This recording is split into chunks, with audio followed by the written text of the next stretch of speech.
ግርማ የሚባለው እኮ ይሄ ነው የሚያስጨው የሚያስለፈልፈው። ፎቶ ላይ እንደምታዩት እንደዚህ አይነት አሳፋሪና አትወደኝም ትል አውል አትወዳት ትችላለህ። ጠይቅ መጀመሪያ 10 ዓመት እየተደረቋቆሩ ከመኖር 1 ዓመት በሰላም መኖር ይሻል። ጠላትን ለማሸነፍ ከፈለግ ተስፋ እንዳትቆርጥ፣ ስትጸልይ ተስፋ እንዳትቆርጥ፣ ስትሰግድ ተስፋ እንዳትቆርጥ። ሰላም ውድ ኦርቶዶክሳውያን እንኳን ወደ ቻናሌ በሰላም መጣችሁ። በያላችሁበት ሰላም እግዚአብሔር ከሁላችሁ ጋር ይሁን። በዛሬው ቆይታችን እንደተለመደው የሚያነቁ የሚያበረታቱ መንፈሳዊነታችንን ከፍ የሚያደርጉ ትምህርቶችን ቪዲዮዎችን አዘጋጅቻለሁ። አብራችሁን ቆዩ። በቀጥታ ወደ ዛሬው መርሃ ግብራችን እንሄዳለን። በመንገድ እኮ የሰዎችን ጥላቻ በደንብ አየዋለሁ። መንፈሳቸው ጥላቻ በደንብ ደንግጦ ቆሞ ወይም በጎን ሲያይ ይመለከቷል። እንዲህ ስንተያይ እኮ ነው የተጣላን፣ አንተዋወቅም። አንዳንዴ ግርማ የሚባለው እኮ ይሄ ነው የሚያስጨው የሚያስለፈልፈው እኮ ብዙ ሰው እኮ ሲሰድበው ሲቃወመው ሰማለሁ። እንዴት ሲያውት ይዘገንናል። ሰይጣን ያወጣ ሰብ ሰይጣን ሆም ያዩት ያሉት በጉራጌኛው ቋንቋ ይስማማናል ማለት ነው። ሰይጣንን የሚያወጣ እንደ ሰይጣን ያዩታል። በትክክል ነው የገለጹት። እኔ በጣም ከዛ ከ9 ዓመት በላይ ባገለገልኩት አገልግሎት ውስጥ ከያዝኩት አንዱ ዋነኛው ክፍል ነው። ከማህፀን ጀምሮ የመስማትና የማስተዋል ምክንያት በዚህ መልኩ የተገለጸ ይሆናል። ርግማን ካለ ለሌሎች በረከት መሆን አንችልም። ያለንን መስጠት ስንጀምር ያለን ክፋት ነው፣ ክፋት እንሰጣለን። ስለዚህ ድቀታችን፣ ውድቀታችን ሁሉ የተገለጠ ነው። አንዱን አንዱ አይሰማው፣ አንዱን አያግዘውም፣ አንዱ አይረዳውም። አንዱ ለአንዱ ውስጣዊ ጠላትነት የሚታይበት ይሆናል። እይታ በአመፃ ተጸነስን፣ በክፋትና በተንኮል ተወለድን።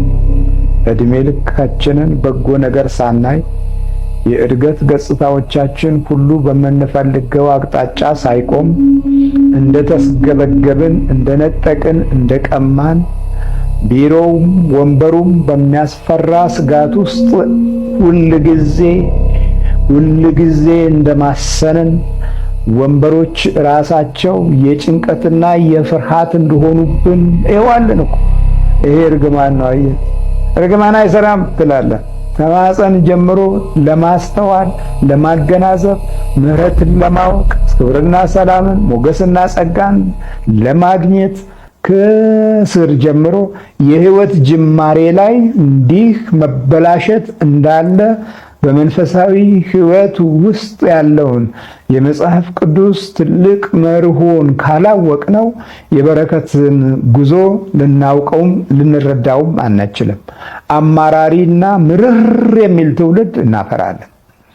የመንፈስ ጉዳትንም ልንቀበለው ሳንችል እየተጎዳነን የጠላትን ምስጢራዊ ጥበብ ከህልውናው ጋር የተያያዘ መሆኑን ሳናውቀው ሁልጊዜ የጉዳት መሰረት ላይ ቆመን ጉዳትን ወልደን ውድቀትን ጸንሰን ግፍን አሳድገን ነው ሁልጊዜ እንሳቀቃለን። በሰው ፍርሃት ተይዘናል። ሲመሽ እንፈራለን፣ ቀን እንፈራለን፣ ወደ ኋላም እንፈራለን፣ ከፊትም እንፈራለን። አሁን አውሬዎችን አንፈራም፣ ሰውን ነው አሁን የምንፈራው። የሚባላ ትውልድ ነው ያፈራ ነው። የሚባላ መስራት አይወድም፣ ግን ሊበላህ የተዘጋጀ ትውልድ ነው። ድካምህን አያውቅም። በድካምህ ውስጥ ገብቶ በጣም ነው ውስብስብ የሆነ ፍላጎቶችን ለማሟላት አቅምም ጊዜም የለህም። ሁላችሁም ደክሟችኋል። መከራችሁ ደክሟችኋል። መቼ መጀመሪያ እናንተ ምክርን እንደ መርህ ያዛችሁ? እምነትን መቼ በእምነት እንዲወለድ አገዛችሁት? በጸሎት ጊዜ በባርኮት ጊዜ መቼ እንዲጸነስ ፈቀዳችሁ?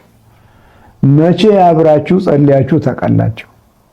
መቼ የህይወትና መንፈሳዊ ክትትል አድማስ ላይ ትኩረት። ሰላም እንደምን አላችሁ? እንግዲህ ፎቶ ላይ እንደምታዩት እንደዚህ አይነት አሳፋሪና የሙሐመድን ሱና በቤተ ክርስቲያን ውስጥ መከተል የሚፈልጉ ቆሻሻ የሆኑ አገልጋዮችን ስናይ እጅግ ያሳዝናልም ያሳፍራልም።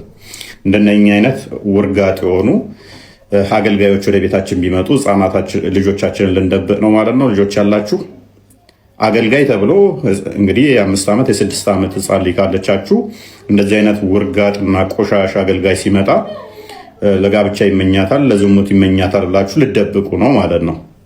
ያለ እድሜ እንግዲህ ይሄ 28 ዓመት የሚሞላው የ6 የ7 የ8 የ10 ዓመት ልጅን የሚመኝ ከሆነ እንደነኚህ አይነቶቹን ቆሻሻ እንኳን አገልጋይ ብሎ ለመጥራት የሚያገለግልበትን መስቀል ተቀብሎ ሱሪውን አውልቆ ገርፎ መላክ ነው። እሱ ብቻ በቂ አይደለም። እንደነኚህ አይነቶቹ በህግ መጠየቅ አለባቸው። በህግ መጠየቅ አለባቸው። ሪል ጋብቻ ከሆነ እንደነኚህ አይነቶቹ የፈጸሙት ይህንን ጋብቻ ሽምግልናም የፈጸሙት ቤተሰቦቻቸውን በህግ ሊጠየቁ ይገባል። ለኢትዮጵያ ህገ መንግስትም ከ18 ዓመት በታች ወንጀል ስለሆነ ማለት ነው። አትወደኝም ትል አዎ ላትወዳት ትችላለህ። ጠይቅ መጀመሪያ 10 ዓመት እየተደነቋቆሩ ከመኖር 1 ዓመት በሰላም መኖር ይሻል። በሰላም የአንዳንዶቻችን የጨጓራ የጉበት የደም ግፊት የካንሰር የራስ ምታታችን ምንጭ ጭቅጭቅ ነው። ስለዚህ ቤትህን አስተካክሎ ቤትሽን አስተካክዩ። ስለዚህ መብታችሁንና ግዴታችሁን እወቁ። ሴት ልጅ ባለቤቷን መንከባከብ፣ ባለቤቷን መውደድ፣ ባለቤቷን ማክበር፣ አባቴ ማለት እግሩን ማጠብ፣ ሰውነቱን ማጠብ፣ ምግብ መስራት።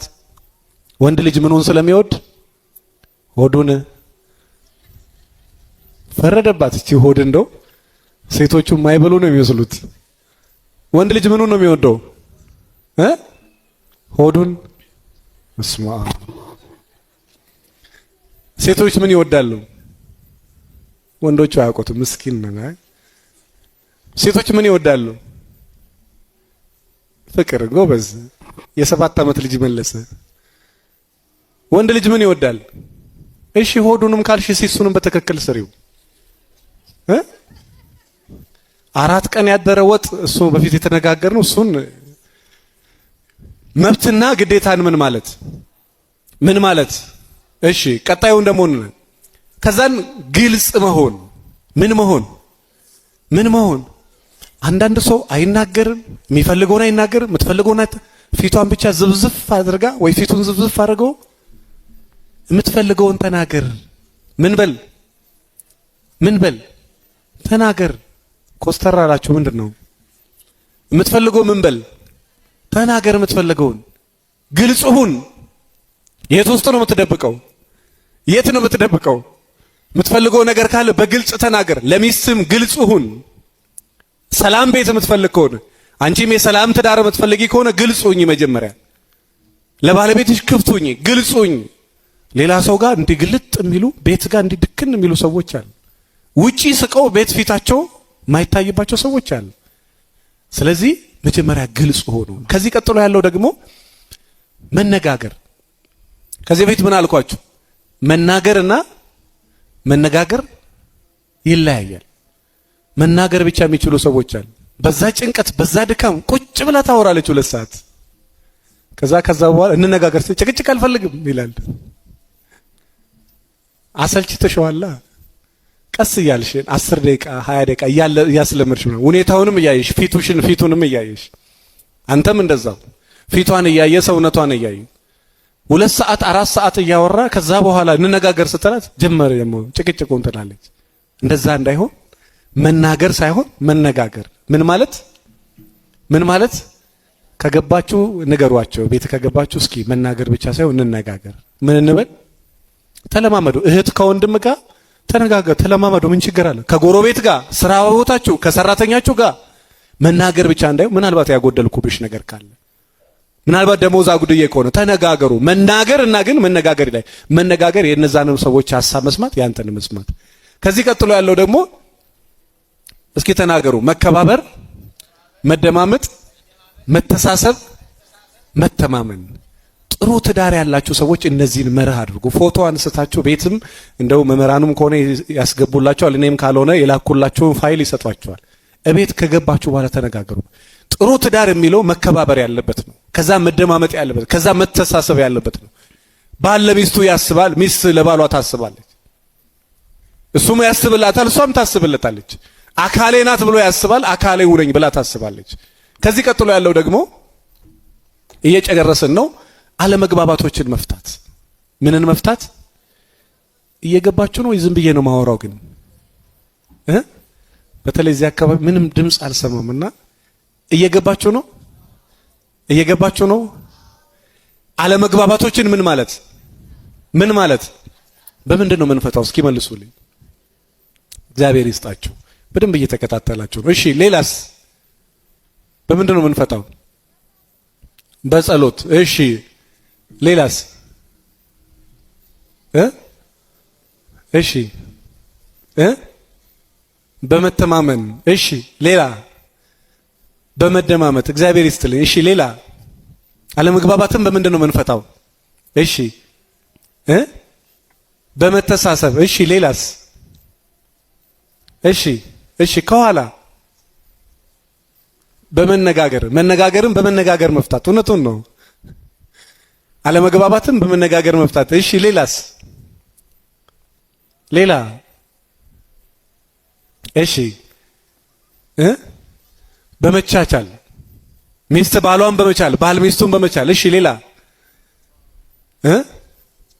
በመጨባበጥ በመጫወት። እግዚአብሔር ይስጥልን። አዎ ሚስት ከባሏ ጋር ሲጫወት፣ ባል ከሚስቱ ጋር ሲጫወት አለመግባባትን መፍታት ይቻላል። እሺ ሌላስ? አለመግባባትን በመፍታት ይቻላል። እሺ በግል እግዚአብሔር ይስጠው። መንፈስ ቅዱስ እኮ ነው የሚያናገረው። በግልጽነት ግልጽ በመሆን አለመግባባትን መፍታት። ሌላ በምን መፍታት ይቻላል? እሺ በይቅርታ። እግዚአብሔር ይስጥሽ። እሺ እውነት ነው እኮ ምን ጥያቄ ያለው? አዎ እሺ ሌላስ? እሺ እግዚአብሔር ይስጥልኝ። የሰው ቤት ምን ማለት እዛ ቤት የተገዛ ሶፋ እኛ ቤት ካልተገዛ ብሎ መጨቃጨቅ። እነንትና ሽቶ ገዝተዋል እኛ ሽቶ ካልገዛን መጨቃጨቅ። እነንትና ቤት ገዝተዋል ለኔም ቤት ካልገዛህልኝ ጭቅጭቅ። የጭቅጭቅ መጠየቋ ችግር የለም። የጭቅጭቅ ርዕስ ማድረግ። እነንትና እንደዚህ ያርገዋል እኛ እንደዚህ እናርግ። ጭቅጭቅ። ይሄ ደግሞ ሌላ አለመግባባት ይፈጥራል። የሰው ቤት ማየት እንደ ቤታችሁ ሰው እንደ ቤቱ እንጂ እንደምኑ አይኖርም። አዎ የሰውን የሶሻል ሚዲያውን ካያችሁ ትዳራችሁን ትበትናላችሁ። የሰውን ቤት ተውና እንደ ቤታችሁ። ጠላትን ለማሸነፍ ከፈለግ ተስፋ እንዳትቆርጥ፣ ስትጸልይ ተስፋ እንዳትቆርጥ፣ ስትሰግድ ተስፋ እንዳትቆርጥ። በጣም ተስፋ ይኑርህ። እመን፣ በእግዚአብሔር እመን። ሰይጣን መጀመሪያ ትልቁ የሚፈልገው ነገር እኛን ተስፋ ማስቆረጥ ነው። እየተዋጋን ይኸው እየጸለይክ ነው አልወጣም ይላል። እየቀጠቀጥክ ነው አልወጣም። ይኸው ያንተ እኮ አይወጣም ይላል። መጀመሪያ ለምን ተስፋ በቀላሉ እንደምትቆርጡ ካወቀ ተስፋ የማስቆረጫ ድርጊቶችን ነው የሚያደርገው። ልባችንን ነው የሚያው። ቶሎ በነገሮች ተስፋ ቁርጥ ምን ከሆነ ትንሽ ነገር ይለቅብንና ተስፋ ቶሎ ቆርጠን እንድናቆም ያደርጋል። በምትጸልዩ በምትሰግዱበት ጊዜ በምትቀጠቅጡበት ጊዜ በጣም ተስፋ ይኑራችሁ። በጣም ጽኑ። እሱ በሚዋጋችሁ ልክ ወይንም ደግሞ ከዛ በላይ ተዋጉት። ለውጊያ ራሳችሁን አዘጋጁ። ወታደር ለጦርነት እንደሚዘጋጅ እናንተም ደግሞ ለውጊያ ከሰይጣን ጋር ለመዋጋት ተዘጋጁ። በአንድ ሰሞን ጸሎት፣ ስግደት ብቻ ቅጥቀጣ ብቻ እናሸንፋለን ብላችሁ እንዳታስቡ። እስከ መጨረሻ ይዋጋችኋል። ጸበል ስትገቡ ያወጣ ይችላል። ስትጸልዩ ምልክት፣ ስትሰግዱ፣ ስትቀጠቅጡ ያሳያችሁ ይችላል። የለም እንድትሉ ማለት እንድትዘናጉ ያደርጋችሁ ይችላል። ወይም ደግሞ ተጋግጦ አልወጣም እየወጣ እየገባ አለቅም ይችላል። ይሄ ለምን መሰራችሁ? እናንተን ተስፋ ለማስቆረጥ ነው። ተስፋ እንዳትቆርጡ። በእግዚአብሔር ተስፋ አይቆረጥም። አትፍሩ፣ አትጠራጠሩ። እመኑ እንጂ አትፍሩ። መጽሐፍ ቅዱስ እመን እንጂ አትፍራ ነው የሚለው። ማመን ነው በእግዚአብሔር እንደሚያድን።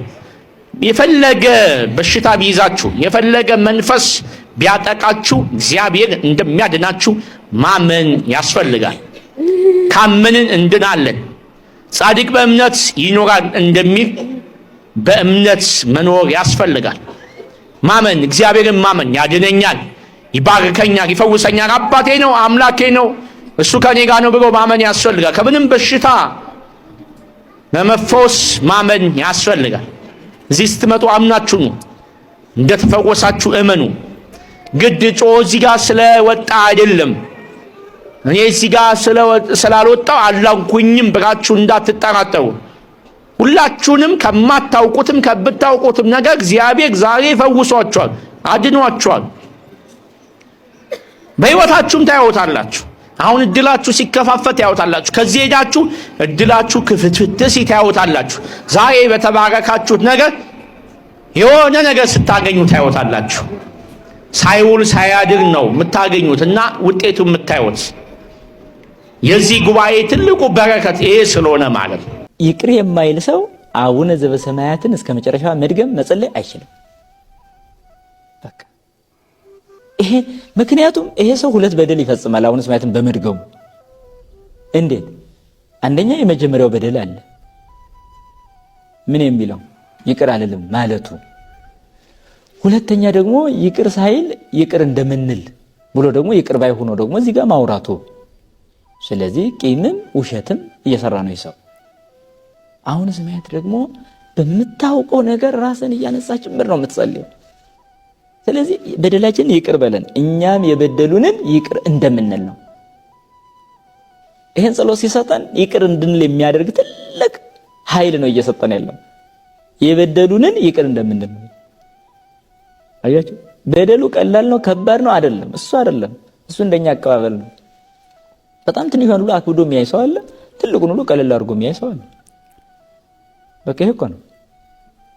ለምሳሌ በቃ ጥቂት ገንዘብ የተወሰደበትም ብዙ ገንዘብ የተወሰደበትም በእይታው ግን ልዩነት ብዙ የተወሰደበት እንደ ጥቂት እንደ ብዙ ሊታይ ይችላል። ይሄ የየራሱ ደረጃ ነው። ሆኖም ግን ጸሎቱ ራሱ አያሳልፈንም ነው።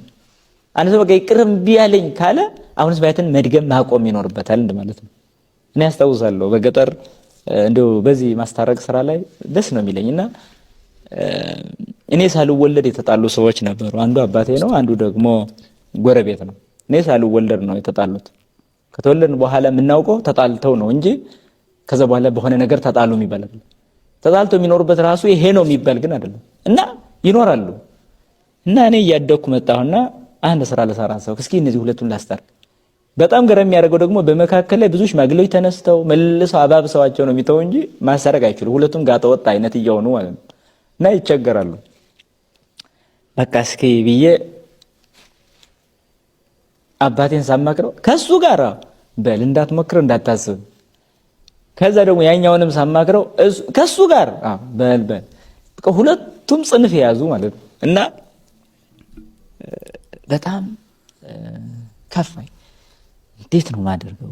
መተው የለብኝም። እሺ በቃ እሱ ከኔ ጋር ይሆን እግዚአብሔር፣ ከዛ በኋላ አደርገዋለሁ። በቃ መሆን አለበት ብዬ ወሰንኩና በቃ አንደኛውም ይሄን አክብዶ ሲነግር ግን እኔ ሄጄ አይ ይሄ ነው በቃ እሱ ለመታረቅ እኮ ፈቃደኛ ነው፣ አንተም ለመታረቅ ፈቃደኛ ሁን እያልኩ ሁለቱንም በዚህ አግባባሁና ሆኖም ግን አባቴን ካሳመንኩ በኋላ ከሱ ቤት ሲሄድ ጭራሽ ሲለኝ ያ ደግሞ የተማረ ነው ያኛው። በቃ እዚህ ጋር ለማስታረቅ ትልቅ ምክንያት የሆነችኝ እቺ አቡነ ዘበሰማያት ናት። በቃ እሺ አቡነ ዘበሰማያት ብለህ ትጸልያለህ ወይ አልኩት። አዎ አለ።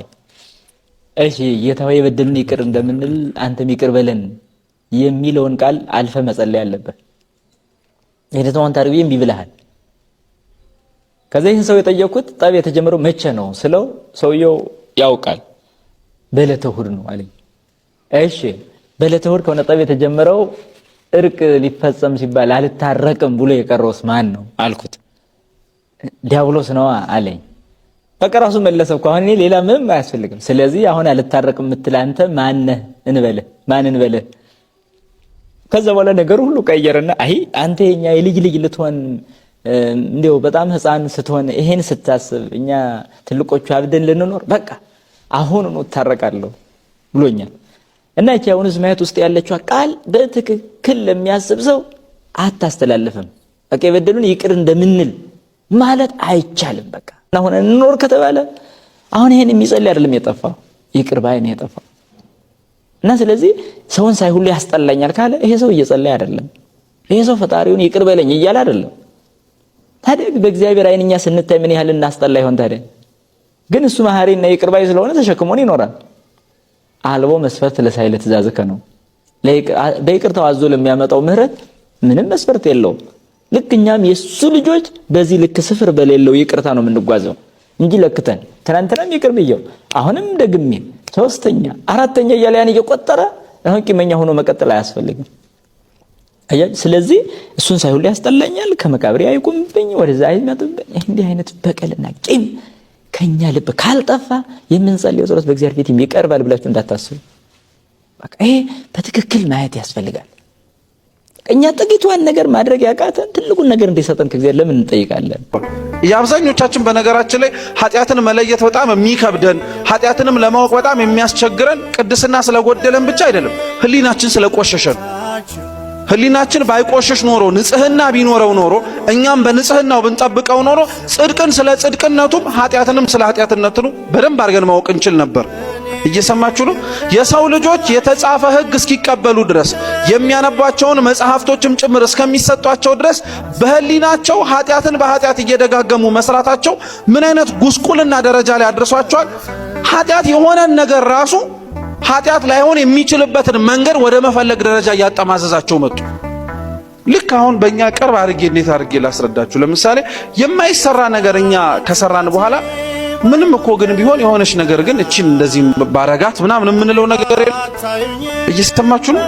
ኃጢአትነቱን እንደ ኃጢአትነቱ እናምንለታለን። ኃጢአት ነው ብለን ለመናገር ግን በጣም ሊከብደን ስለሚችልና ኃጢአቱም ስለሚጣፍጠንም ጭምር ኃጢአት ነው ብሎ ለመናገር የሆነ መንገድ እንፈልግለታለን። የተጻፈ ህግ ግን እንደዛ ማድረግ አትችልም። አሁን ለምሳሌ ከ10ቱ ትእዛዛት ውስጥ አንዱ አትግደል የሚል ህግ ነው። እየሰማችሁ ነው? አትግደል ነው። መግደል አሁን ኃጢአት ነው አይደለም? በጣም የደበረህን ሰው መግደልስ ለምን ሳቃችሁ? ኃጢአት መሆኑ አይቀየርም አይደል? አሁን የተጻፈ ህግ ባይኖር ኖሮ አትግደል የሚለውን ህግ እኛ በህሊናችን ብዙ እናጣመመው ነበር። ቢያንስ የገደልኩት እኮ እንትን አይነት ሰው ነው፣ ቢያንስ የሰረኩት እንደዚህ አይነት ሰው ነው። ስርቆትን አሁን እንደውም ጥሩ አመጣው እግዚአብሔር ይስጥልኝ። ስርቆት ራሱ አሁን እኛ እንትን እናደርገዋለን። ከሀብታም ከሰረከም ችግር የለም ተወሱ ተርፎታል ምናምን። ስርቆት ከደሃም ከሀብታም ምንድነው? ስርቆት ነው፣ ሌብነት ነው። ምንም ልታረጋችሁ። አያችሁ ህሊናችን እየቆሸሸ ሲመጣ የተጻፈ መደረግ የሌለበትን ነገር ራሱ እንዴት አድርገን ልናጣመመው እንደምንችል መንገድ ነው የምንፈልግለት። ህሊናችን እየቆሸሸ ስለመጣ ይላል ቅዱስ ዮሐንስ አፈወርቅ። እየሰማችሁ ነው? የሐዋርያው የቅዱስ ማቴዎስ ወንጌል ምዕራፍ 1ን በድርሳኑ ሲተረጉም ቅዱስ ዮሐንስ አፈወርቅ ምክንያት አድርጎ የሚያነሳው ይሄ ነው። የሰው ልጅ ህሊናው እየቆሸሸ ስለመጣ የሰው ልጅ ያጣውን ቅድስና መልሶም ሊያገኝ የማይችልበት በጣም ጥልቅ ውስጥ እየገባ ስለመጣ ራሱ እግዚአብሔር አምላክ ያጣውን ቅድስና መልሶ ማግኘት እንዲችል ቅዱሳት መጻሕፍት እንዲጻፉ አደረገ ይላል። ይቀጥልና ራሱ ቅዱስ ዮሐንስ አፈወርቅ ምን ይላል? የሰው ልጅ ቅድስናውን ሊያገኝ የሚችልበት መንገድ በህዋሳቶቹ ነው ይላል። በአምስቱ ህዋሳቶቹ ማለት ነው። የምታነቡት በምናችሁ? በአይናችሁ ነው አይደለ? የተቀደሰ ነገር አይናችሁ ሲያይ ይላል ቅዱስ ዮሐንስ አፈወርቅ። በጣም የሚገርም ማብራሪያ። የተቀደሰውን የእግዚአብሔርን ቃል አይናችሁ ሲያይ መጀመሪያ አይናችሁ ይቀደሳል ይላል። አይናችሁ ብቻ ሳይሆን ግን የሚያነበው በኋላ ላይ አይምሯችሁም ደግሞ ባነበበው ቃል ይቀደሳል አለ። አይምሯችሁ ሲቀደስ ህሊናችሁ ይቀደሳል አለ። ህሊናችሁማ ከተቀደሰ ማየት የከበዳችሁትን እግዚአብሔርን ልቡናችሁ ንጹህ ስለሚሆን ማየት ወደምትችሉበት ደረጃ ይደርሳችኋል ይልና ራሱ የሚጠቅሰው ጥቅስ ምን እንደሆነ ታውቃላችሁ? የቅዱስ ማቴዎስ ወንጌል ምዕራፍ 5 ላይ ያለውን የተራራውን ስብከት ነው።